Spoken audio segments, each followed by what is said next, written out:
Bem-vindos a mais um vídeo do canal Conhecimentos da Humanidade. Finalmente, Léo não abandonou a gente, finalmente.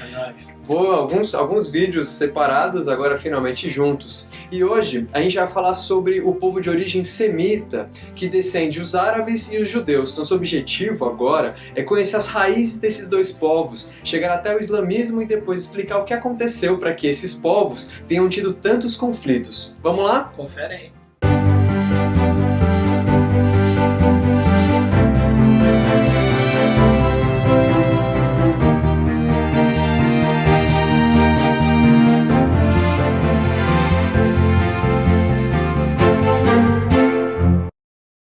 Para entender essa origem desses povos semitas, a gente tem que voltar muito tempo atrás, lá para os tempos bíblicos, especificamente para a época ali do dilúvio. A palavra semítico deriva de Sem, versão grega do nome hebraico Shem, um dos 3 filhos de Noé nas escrituras judaicas. Em Gênesis, capítulo 5, versículo 32, a forma nominativa que se refere à pessoa que é semita. Então, atualmente o adjetivo antissemítico ou antissemita é quase sempre usado como um sinônimo de antijudeu. O termo semita tem como principal designação o conjunto linguístico composto por uma família de vários povos, entre os quais se destacam os árabes e hebreus, que compartilham as mesmas origens culturais. De acordo com o texto bíblico, Noé teria vivido cerca de 950 anos. E ele tinha 500 anos quando ele gerou seus filhos Sem, Cã e Jafé. A pipa do vovô não sobe mais. Subia, né? 500 anos. 500 anos. Desses 3, todos os povos da terra seriam descendentes. Nesses tempos, os filhos, netos, bisnetos, tataranetos se tornaram grandes personagens bíblicos. Um dos mais famosos foi o Nimrod, que era filho de Cush, que era filho de Cã, que era filho de Noé. Segundo a Bíblia, o reinado de Nimrod incluía as cidades de Babel, Ereque, Acádia e Calné. É difícil situá-lo exatamente no tempo, tem poucas referências históricas precisas, mas ele deve ter vivido por volta de 2450 a.C., em algumas versões, e em outras em 2150 a.C. E foi provavelmente sob o seu comando que se iniciou a construção da Babel e sua torre, como um ato de rebeldia contra Jeová. Foi nesse episódio que Jeová se enfureceu com ele e castigou os homens a falarem línguas diferentes para não mais se entenderem e continuar a construção dessa torre. Há uma história parecida da Torre de Babel na mitologia suméria, chamada de Enmerkar e o Senhor de Arata, na qual Enmerkar, de Uruk, constrói um massivo zigurate em Eridu, e os dois deuses rivais, Enki e Enlil, acabam por confundir as línguas de toda a humanidade como efeito colateral da discussão dos dois. Isso tudo pode ser uma metáfora para o que estava acontecendo naquele momento. Imaginem que muitas pessoas em uma região falavam a mesma língua. Quando começou a expansão suméria, comandada por Nimrod, muitos povos que eram considerados distantes naquela época ficaram sob o jugo de um mesmo povo e cada um desses povos falava uma língua diferente. É possível que algumas dessas línguas não semitas, como o Hita, Cassita, o Sumério e Elamita, eram faladas entre os trabalhadores. Isso deve ter causado uma confusão geral, ou Babel, que significa justamente confusão. Em hebraico, Bavel, da raiz do verbo Balaal, significa confundir. Babel também pode significar outra coisa. Os zigurates eram considerados escadas que serviam para os deuses virem para a terra, alcançando o céu. É uma inscrição comum nessas torres-templo. Eles também eram chamados de fundação do céu e da terra, ou Etemenanque. No acadiano antigo, Babel pode significar portão de Deus, sendo Bab, porta, e El, uma abreviação para Elohim. Existem dezenas de lendas parecidas com a lenda da Torre de Babel. É possível se encontrar fontes diferentes em várias civilizações. Há referências, por exemplo, no livro dos Jubileus dos Judeus, nos Midrashes, no Apocalipse de Baruque, no Alcorão, mesmo que com outro nome lá no Alcorão, e em lendas na América Central e do Sul.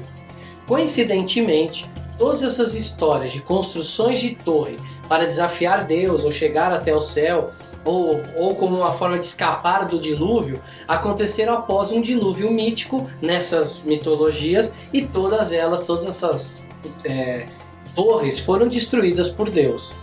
Ainda segundo a Bíblia, parece que Nimrod estendeu seu domínio ao território da Assíria e construiu ali Nínive, Rebote-Ir, Calá e Recém. Outras tradições falam que essas últimas cidades foram fundadas por Assur. Pode ser que Assur e Nimrod fossem a mesma pessoa. Tradições rabínicas afirmam que Nimrod teve 3 nomes. O primeiro, Cã, assim como seu pai. Depois Nimrod, que significa aquele que se rebelou. E por fim, Anrafel, ou aquele que derrubará. Ele pode ter sido um dos primeiros imperadores sumérios, um dos primeiros a construir zigurates e o responsável pela urbanização da cidade que futuramente viria a se tornar a Babilônia. Nesse processo de expansão de seu reinado, ele provavelmente atacou os semitas, descendentes de seu tio-avô, Sem. Sem é tradicionalmente considerado o ancestral de todo o povo semita. Alguns religiosos e estudiosos árabes e judeus se consideram filhos e descendentes de Sem, através do filho dele, do filho de Sem, Arpaxade. Do filho de Arpaxade, Heber, os hebreus teriam descendência, e do filho de Heber, Joquitã, os árabes teriam descendentes. Outros filhos de Sem dignos de nota são Elã, que deu origem aos Elamitas e que tinham um império, com a capital do império chamado Susa, e que agora é o Cuzistão, no Irã moderno. Tinha um nome pior para dar para um lugar, né? Cuzistão.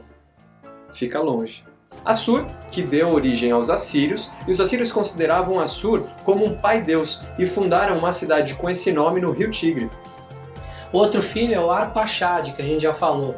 Ele tem a ele creditados os descendentes da tradição judaica, que depois a futura fundação da cidade de Ur, dos caldeus, e como a gente já falou, provavelmente dele veio Eber, que deu descendência aos hebreus, e do filho de Eber, Joquitã, viriam os árabes. Lud, relacionado com Lídia, no leste da atual Anatólia. E Us, possivelmente o antepassado dos nabateus. Eles são os ancestrais dos árabes, que habitavam a região norte da Arábia, o sul da Jordânia e Canaã. Petra possivelmente foi uma capital nabateia. Uma curiosidade é que se pesquisarmos as mitologias e deuses desses descendentes, encontraremos alguns com os nomes desses antepassados, como Assur para os assírios e Ausa para os nabateus. Entre os antigos povos semitas, além dos árabes e dos judeus, nós podemos ainda citar os fenícios, os amoritas, os cananeus, os sírios, os arameus e os ixos. Historicamente, esses povos tiveram grande influência cultural, pois as 3 grandes religiões monoteístas do mundo, judaísmo, cristianismo e islamismo, possuem raízes semitas. Muitas línguas compõem essa família semita, incluindo, por exemplo, o acadiano, o fenício, o hebraico, o aramaico, o árabe, o etíope, o egípcio, o copta, o assírio e o caldeu. Bastante, hein? É língua pra caralho! Não se sabe ao certo qual a origem desse povo semita arqueologicamente falando, mas existem hipóteses de que os semitas seriam originários do sul da Mesopotâmia ou de que esses povos teriam surgido na Arábia e a partir de 3500 a.C. teriam migrado para outras regiões em busca de terras férteis. Existe uma outra teoria ainda que diz que eles surgiram na Etiópia e depois migraram para a Ásia. O que se sabe é que a Suméria era um lugar próspero e atraiu os semitas que viviam na árida Arábia. Os sumérios, antes de 2000 anos antes de Cristo, provavelmente foram os primeiros povoadores da Mesopotâmia. Eles se estabeleceram na região sul da Mesopotâmia, onde haviam pântanos e desertos, e organizaram-se em cidades-estados, cujas principais cidades eram Ur, da onde inclusive depois vem Abraão, Uruk, Lagash e Nippur. O governante era chamado de Patese. Ele era ao mesmo tempo chefe militar, político e religioso. Uruk é da onde vieram os Uruk-hai? Isso, é de lá, eles nasceram lá. O primeiro povo semita a dominar a Suméria foram os acadianos, que construíram um império. Logo depois, foi a vez dos babilônicos, que foram derrotados pelos assírios, e logo depois os caldeus se uniram com os medos, um povo iraniano que tomaria todo o Irã, da qual mais tarde se tornou a Pérsia, e mais tarde os persas, vassalos dos medos, tomariam a Mesopotâmia.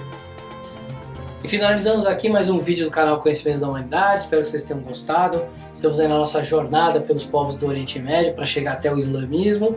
Curta o nosso vídeo, dá um joinha aí embaixo se você gostou, dê seu comentário, a gente está sempre lendo os comentários. Converse com seus amigos, divulgue o canal, se inscreva no canal, né? O Bruno já falou num vídeo, 80% das pessoas que assistem o canal não estão inscritas, né? Então vamos dar um gás, né? Pra gente conseguir aumentar o número de inscritos do canal. E para você que acompanha o canal, já deve estar ligado, a gente tem quadro novo, Nina Tabuada, toda terça-feira, loucamente sã. Muito legal, curte lá, deixa os comentários, opiniões e tudo mais, beleza? Valeu! Faz de novo. Por quê? Porque eu quero pegar, eu achei que você ia falar bem mais. I got a feeling. Então eu vou fazer o seguinte, eu vou deixar o meu crocs de pano aqui. Gente, eu tenho um crocs de pano, é verdade. Não faz. Ele tem um crocs de pano. De pelúcia. Não faz isso.